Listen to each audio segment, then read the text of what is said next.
Hello? Yeah, it's 1033 West McCormick Street.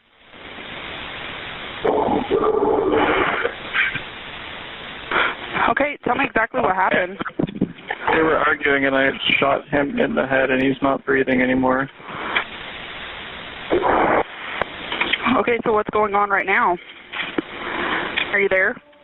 캔자스주 위치타의 추운 겨울밤, 섬뜩한 전화와 한 통의 응급 구조대원들은 총력을 기울였습니다. 경찰은 즉시 출동했습니다. 핀치 가족이 늦은 저녁 식사를 준비하고 있던 평화로운 작은 집 주변은 깜빡이는 빨간색과 파란색 불빛으로 가득했습니다. 몇 분 후 운명이 예상치 못한 방향으로 흘러갈 줄은 아무도 몰랐습니다. 28세의 앤드류 핀치는 전과가 없고 범죄 행위와도 아무런 관련이 없는 온화하고 가정적인 사람이었습니다. 이웃들은 그를 조용하고 예의 바른 사람이라고 불렀습니다. 앤드류는 그날 저녁 어머니, 누나, 그리고 어린 자녀들과 함께 집에 있었습니다. 겉보기에는 평범한 밤이었고 아무런 위험 신호도 없었습니다.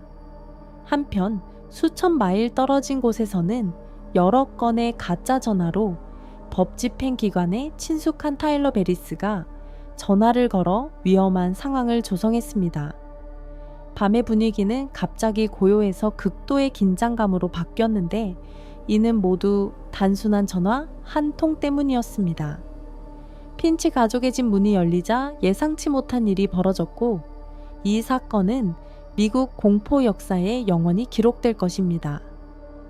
2017년 12월 28일 오후 케이시 바이너와 셰인 게스킬이라는 두 게이머는 온라인 콜 오브 듀티 매치에서 격렬한 언쟁을 벌였습니다. 바이너는 게스킬이 게임에서 피해를 입혔다고 비난하며 상대에게 가짜 정보로 경찰에 신고하기 위해 진짜 주소를 요구했습니다. 이는 게이머들 사이에 퍼지고 있는 위험한 장난입니다. 셰인 게스킬은 거절하는 대신 캔자스주 위치타에 있는 가족의 옛 주소를 알려주었는데 그곳은 더 이상 그가 살고 있지 않습니다. 그곳은 앤드류 핀치의 집입니다. 바이너는 여러 차례 허위 911 신고를 한 혐의로 체포된 타일러 베리스에게 연락했습니다. 베리스는 캘리포니아에서 위치타 응급센터에 즉시 전화를 걸어 허위 이야기를 만들어냈습니다. 그는 방금 아버지를 살해하고 가족을 인질로 잡고 있었으며 집에 불을 지르려 하고 있었습니다. 이 전화는 위협 레벨 1 절차에 따라 처리되었고 스와트팀 전원이 즉시 출동했습니다. 사실 확인을 할 시간이 없었기에 그들은 전적으로 보고서 내용에 의존했습니다. 베리스가 알려준 주소는 핀치와 그의 가족이 살고 있던 곳이었습니다. 수천 마일 떨어진 곳에서 벌어진 온라인 분쟁에 대해서는 전혀 알지 못했습니다. 오후 6시 20분경 무장 경찰이 집을 포위했습니다. 집 안에서는 창문으로 비치는 헤드라이트 불빛과 앞으로 나오라는 확성기 소리만 들렸습니다. 무슨 일이 벌어지고 있는지 이해하지 못한 앤드류 핀치는 빈손으로 현관문을 나섰습니다. 몇 초 후 한 경찰관이 핀치가 허리띠를 향해 손을 움직이는 것으로 착각하고 발포했습니다. 총알은 앤드류의 가슴을 관통하여 앤드류를 즉사시켰습니다. 핀치 가족과 현장에 있던 경찰관들을 제외하고는 아무도 이 범죄를 목격하지 못했습니다. 경찰관의 바디캠은 경찰의 관점에서 사건 전체를 녹화했습니다. 그러나 피해자 가족은 앤드류가 위협적이거나 반항적인 행동을 하지 않았다고 주장합니다. 비극의 흔적은 전혀 없었습니다. 핀치 가족은 베리스를 알지 못했고 그 게임을 하지도 않았으며 분쟁 당사자인 두 사람과 아무런 관련이 없었습니다.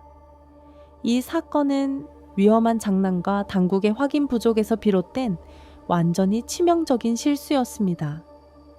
이 모든 일은 911 신고가 접수된 순간부터 총알이 무고한 사람의 목숨을 앗아가는 순간까지 20분도 채 걸리지 않았습니다. 경찰은 신고 발신지를 확인했고 충격적인 연방 수사에 착수했습니다. 맥코믹 스트리트에 있는 집 밖에서 사이렌 소리가 요란하게 울려 퍼지자 핀치 가족은 무슨 일이 벌어지고 있는지 전혀 알 수 없었습니다. 경찰차의 헤드라이트 불빛이 창문을 통해 비쳐 집안은 긴장감과 아수라장이 되었습니다. 앤드류의 어머니는 공황 상태에 빠져 비명을 질렀고 아이들은 재빨리 구석으로 숨었습니다. 집안의 누구도 이런 일을 겪어본 적이 없었습니다. 앤드류 핀치는 가장 먼저 현관문 밖으로 나가 상황을 살폈습니다. 손에는 아무것도 들고 있지 않았고 자신이 위험한 납치범으로 의심받고 있다는 사실조차 알지 못했습니다. 문을 열고 몇 초 만에 총소리가 울렸습니다. 앤드류는 계단에 쓰러졌습니다. 그의 첫 반응은 공포였습니다. 어머니와 누나는 즉시 문으로 달려가 절망에 찬 비명을 질렀습니다. 앤드류가 누즈밭에 미동도 없이 누워있는 것을 보고는 자신의 눈을 믿을 수 없었습니다. 양쪽 이웃들은 즉시 불을 켜고 창문을 활짝 열어 밖을 내다보았습니다. 그들은 수십 명의 무장 경찰관과 순찰차, 그리고 집 앞에서 방금 총에 맞은 남자를 목격했습니다. 어떤 사람들은 휴대폰으로 911에 전화해 무슨 일이 일어났는지 물었고 어떤 사람들은 증거로 영상을 녹화하려고 했습니다. 하지만 모든 것이 너무 빠르고 혼란스러웠습니다. 경찰은 집에 남은 사람들에게 빈손으로 나오라고 계속 명령했습니다. 여전히 충격에 빠져있던 핀치 가족은 더디게 명령을 따랐습니다. 그들은 수갑을 찬 채 영하의 추위 속에서 마당에 앉아 있으라는 지시를 받았습니다. 앤드류는 움직이지 않았고 경찰이 현장을 수색하는 동안 아무도 그에게 접근할 수 없었습니다. 최초 대응자들이 내부에 실질적인 위협이 없음을 확인한 후에야 구급대원들이 피해자에게 접근하도록 허용했습니다. 하지만 이미 때는 늦었습니다.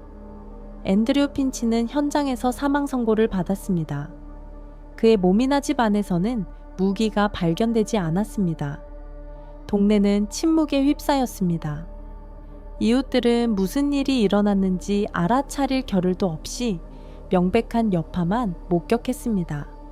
한 젊은이가 아무런 경고도 없이 자기 집 마당에서 총에 맞아 사망한 것입니다.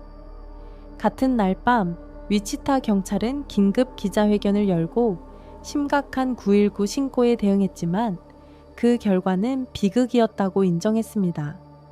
조사를 위해 모든 바디캠과 통화 기록이 수집되었습니다. 현장의 초기 상태는 신고자의 최초 신고와 일치하지 않았습니다.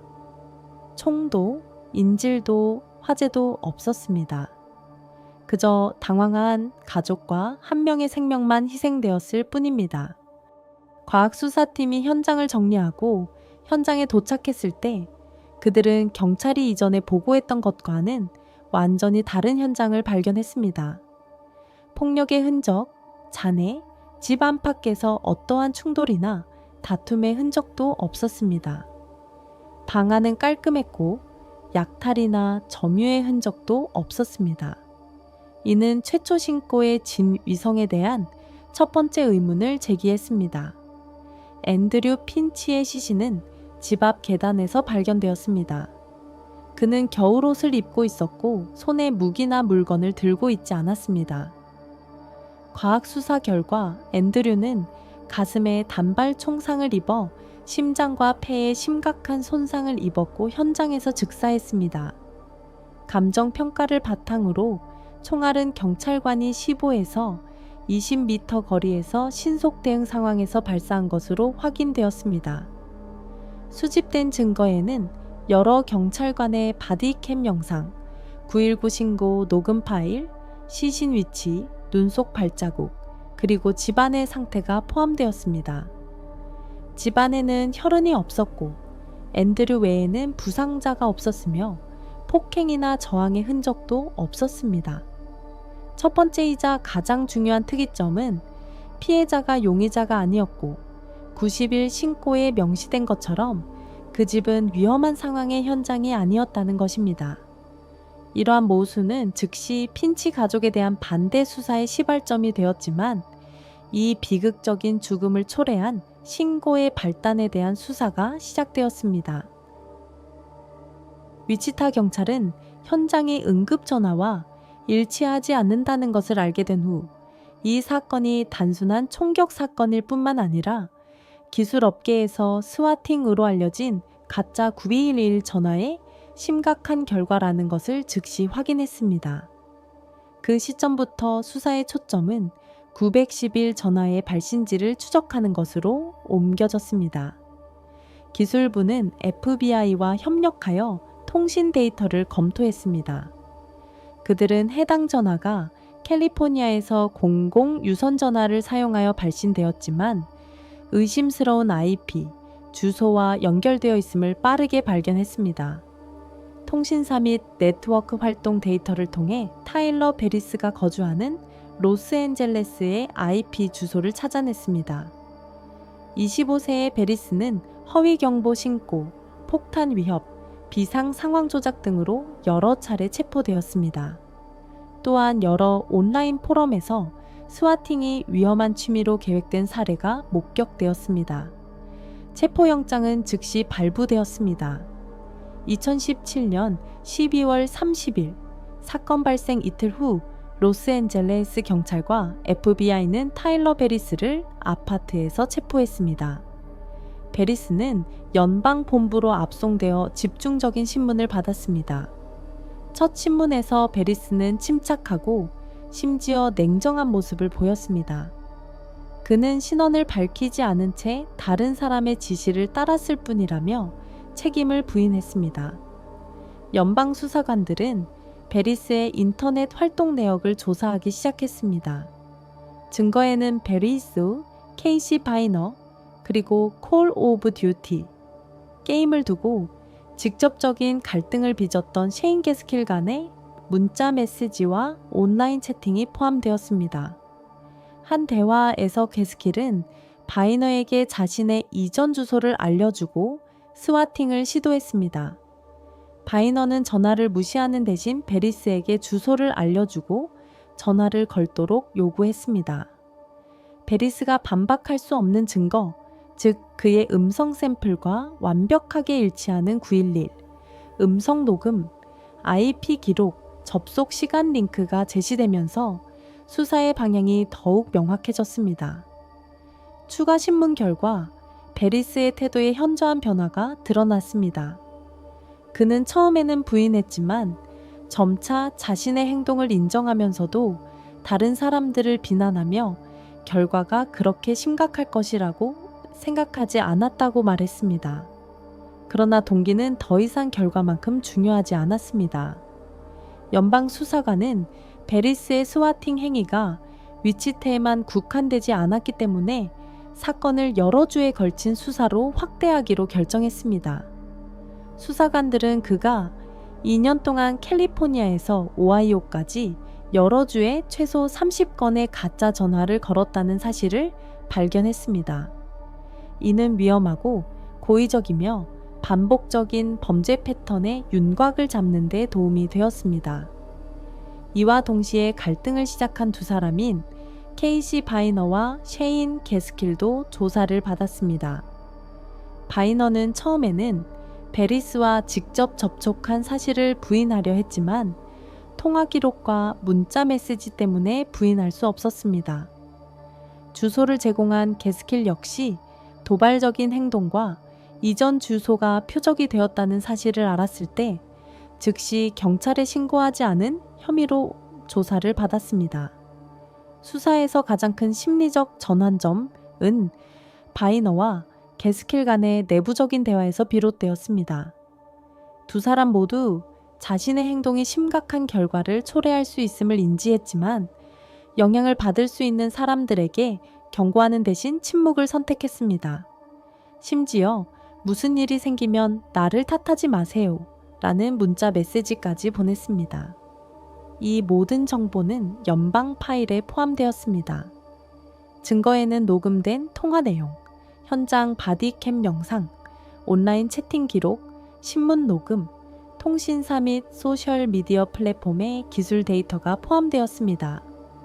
2018년 3월 연방법원에 공식 기소장이 제출되었습니다. 타일러 베리스는 사망을 초래한 허위 신고, 테러 위협, 전신 사기, 그리고 사망을 초래하지 않은 기타 스와팅 행위 등 51건의 혐의로 기소되었습니다. 바이너와 게스킬은 연방 수사 공모 및 방해 혐의로 기소되었습니다. 이 사건의 종결은 중요한 법적 교훈으로 여겨지며 미국에서 스와팅 혐의로 장기형을 선고받은 최초의 사례입니다. 수사관들은 이 사건을 개별 사건이 아닌 사이버 공간에서의 행동이 현실 세계에 어떤 결과를 초래할 수 있는지를 보여주는 대표적인 사례로 다루고 있습니다. 다음에 내려진 판결은 베리스 씨를 개인적으로 처벌하기 위한 것뿐만 아니라 온라인 커뮤니티에 명확한 메시지를 전달하기 위한 것이었습니다. 온라인에서 겉보기에 재미있는 행동이라도 비극으로 이어질 수 있으며 그에 따른 책임을 져야 한다는 것입니다. 2019년 초 캔자스 연방지방법원에서 열린 타일러 베리스 재판은 미국 전역의 언론과 대중의 관심을 끌었습니다.